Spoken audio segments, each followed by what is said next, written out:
ya ba wa annabi sallallahu alaihi wasallam labarin abin da zai auku nan gaba a cikin al'umma shi fawqa kama akhbara sai abin ya auku kamar yadda annabi sallallahu alaihi wasallam ya ba da labari dalilan ala nubuwwati wa risalati wannan yana buga maka zai baka hujja cewa dalili ne akan annabta da kuma manzanci na annabi sallallahu alaihi wasallam ka fahimci cewa gaskiya ne wa qad tabaqa khabaruhu al-mukhbar hakika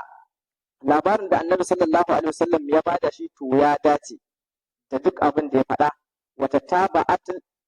taba'atul firaqu dalla sai aka samu ƙungiyoyi waɗanda suke batattu suka biyo baya tun daga ƙarni na farko a cikin addinin musulunci suka biyo baya waɗanda suke raddi akan hadisai na annabi sallallahu alaihi wasallam da kuma jifa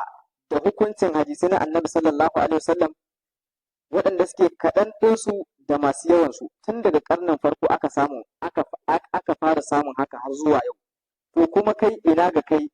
ɗan kwanan nan ƙaramin yanyan da kai sai a zo yau ne kai kawai gari ka fara ɗaukar hadisai na annabi sallallahu alaihi wasallam kana raddin su ka zagi masu karantar da hadisan haka nan hadisan su ma ka zo ka ƙaryata su ka ce gabaki ɗaya ƙarya ne ba gaskiya bane ba abin da ake faɗi to ka sani tun a ƙarni na fari akwai masu yin jifa da raddi ga hadisai na annabi sallallahu alaihi wasallam har zuwa yau suna nan suna ta yi saboda haka malai ce wa min tilkal firqal marika al jama'atu allati takazat wato ahlul qur'an isman laha daga cikin waɗannan firqoki wanda almarika wanda suka fita daga cikin addinin musulunci wasu jama'a wasu gurbi wanda suka kira kansu da su cewa ma'abuta alqur'ani ne wato su ne ƴan kalakatu su kaɗai za su yi aiki ne da alqur'ani shi kaɗai wanda suka ba wa kansu wannan suna cewa nahanu ahlul qur'an ai su ne mafi cancanta da alqur'ani su suka cancanta da alqur'ani saboda wai suna zagin hadisai da masu karantar da hadisai malai ce wa hallat nafsaha bi hilyatihi wa hiya atilatun minhu sun kawata kansu da ado na alqur'ani amma kuma alhalin sun wofinta daga alqur'ani mai girma saboda haka kamar yadda muka karanta a baya cewa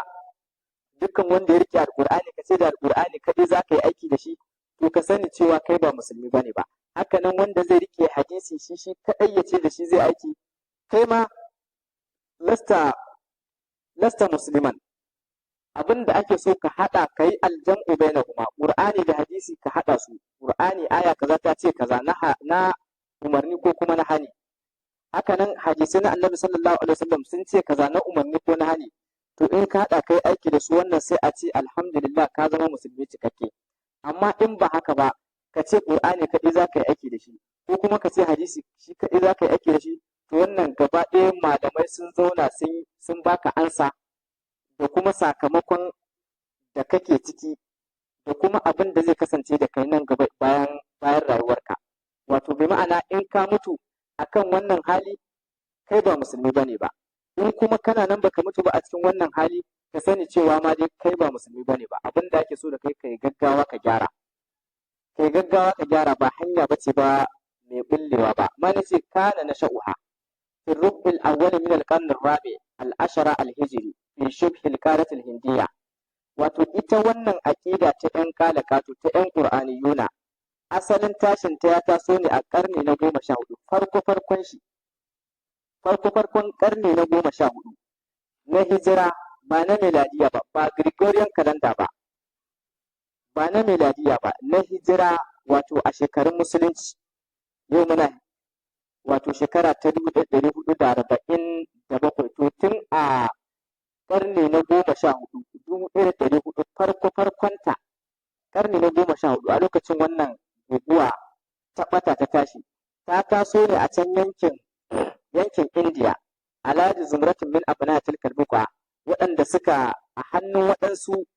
wasu ƴaƴan waɗannan yanki a hannunsu wannan aƙida ta yanka ƙato ta taso wutar ta kunnu allati tafarra'at fima ba ila thalasi duwal wadda ta resanto zuwa ga dauloli guda uku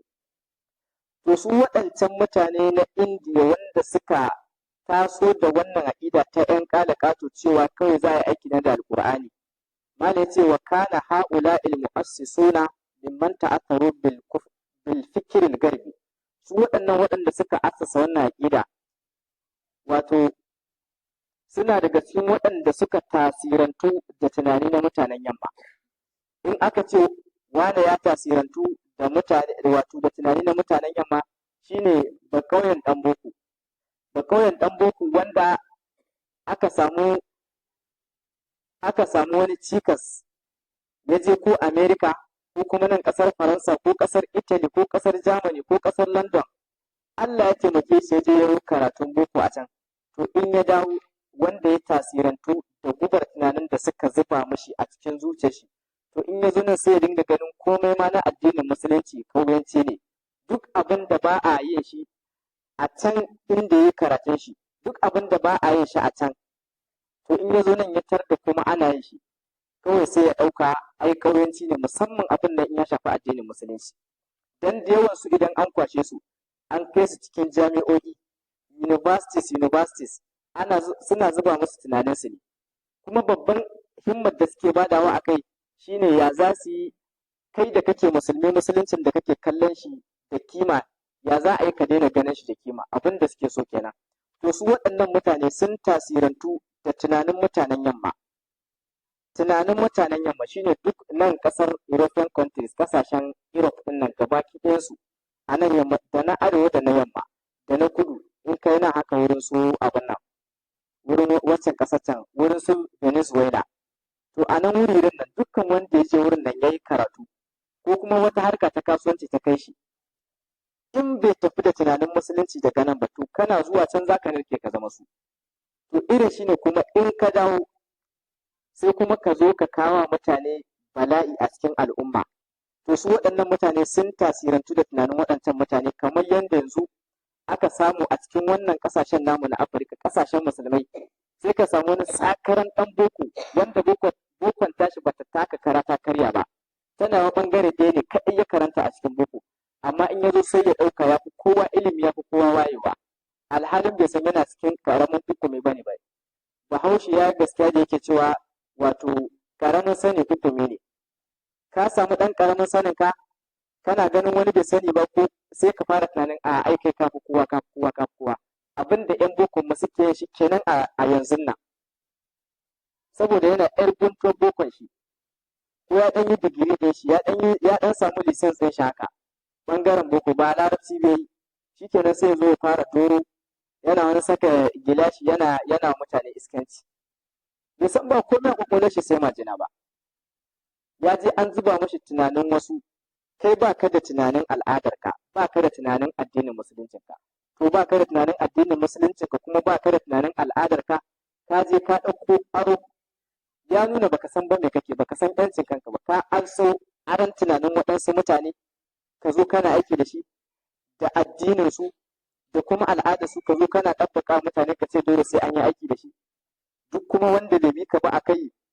sai ka ɗauka shi batacce ne shi ba ƙauye ne shi. Kalla kai ne cikakken ba ƙauye sani ne ba kai ba. In kuma kana so a tabbatar maka da cewa kai ba ƙauye ne duk inda ka ga wani malami na addinin musulunci wanda ya boko ka je gaban shi ka durƙusa zai tabbatar maka da cewa kai ƙaramin ba ƙauye ne kai abokon ma baka san ba komai. Don shi ya sha bokon taka da kake karya da ita kuma ya sa addinin musulunci wanda kake ikirari kai musulmi ne amma kuma baka bin karantarwa ta addinin musulunci. To waɗannan mutane sun tasirantu da tunanin mutanen yamma. Wara aufit tamassuku bis sunnati aikan waɗanda suna ganin riko da hadisan Annabi sallallahu alaihi wasallam wai wato wani cikas ne an takaddumi wanda yake hana musulmai ci gaba kuma yake raunana su kuma yake kawo jama'a ta musulmai cikas da kuma rauni wurin zartar da duk abin da suka yi niyya akai. Wanda kuma in ka bari tunaninka ya tsallake ra'ayin addinin musulunci ko shari'a ta addinin musulunci ka sani cewa halaka ta same ka. Fatan da muke maka Allah dawo da kai lafiya, Allah fito da kai daga cikin wannan bata da ka shiga. Malam sai faja'u bi malam ya'ati bihi man sabaqahum sai suka zo da abin da waɗanda suka rigaye su ba su zo da shi ba min ahalid dalal waɗanda suke ma'abuta bata ne su. A baya an yi tarihi tunda in ka ɗauka tun da kan 'yan shi'a da akwai ƙungiyoyi kusan guda 6 waɗanda su ne manya-manyan ƙungiyoyi na addini na wato na aqida wadda take ta banza. In ka ɗauka kansu mu'tazila, khawarij, rawafida, waɗannan da sauran guda uku, waɗannan gabaki ɗayan su manya-manyan jagorori ne waɗanda suke na aƙida ta banza, wanda dukkan wanda ya fada a cikin su ka mutu akan haka to baka je wa Allah da tauhidi ba. Dukkan wanda bai je wa Allah da tauhidi ba ya shiga uku. To waɗannan da suka gabata ba su zo da wannan batan ba, duk da sun ce su ɗan shi'a ne su, duk da sun ce su mu'tazila ne, duk da sun ce su khawarij ne su, amma sukan yi wato istishhadi da hadisi, sukan kawo hadisi su kafa hujja da shi, sukan yi haka. Sai dai hadisin abin shin ya inganta ko bai inganta ba. To su kuma waɗannan da suka zo, kaga sai suka zo da abin da waɗanda suka gabace su kan bata ba su zo ba da shi, cewa za a yi aiki ne da alƙur'ani shi kadai. Fa an karu hujjiyatu sunna, sai suka yi inkarin hujja ta sunna kulliyan gabaki ɗayanta. Wa addu tiba'iha shirkan, sai suka lissafa duk waɗanda suke bin waɗannan wato masu bin sunna ta Annabi Muhammad sallallahu alaihi wasallam, suka lissafa su cikin mushrikai, suka ce sun yi shirka. Domin a baya mun wuce aya inda shi babban malamin nasu na yan kala kato wanda ya asasa wannan tafiya yake cewa, ya kawo aya yake cewa ai wa man lam yakun bima anzalallahu fa ulaika humul kafirun. Dukkan wanda bai ba aiki da abin da aka saukar na alqur'ani ba, bai hukunci da shi ba, to waɗannan su ne ake kira da kafirai. Kafirai ne su abin da yake nufi shine a baya yake cewa wato hadisi ko da ya inganta ko mutawatiri ne, yake cewa bai halatta ba kai aiki da shi, yace tatsuniya ce gaba ɗaya. Ko mutawatiri ne yace bai halatta ba kai aiki da shi. Kaga wannan ya kai tataccen ɗan iska wannan mutum. Saboda haka sai ke cewa shi walam yufarriqu baina mutawatirin mujma'un alaiha wa ghairu zalika. Shi bai rarrabe tsakanin mutawatiri wanda aka haɗu aka tattaru akan gaske shi, cewa hadisi mutawatiri in dai ya inganta to haka yake, ba abin da zai abin nan da shi.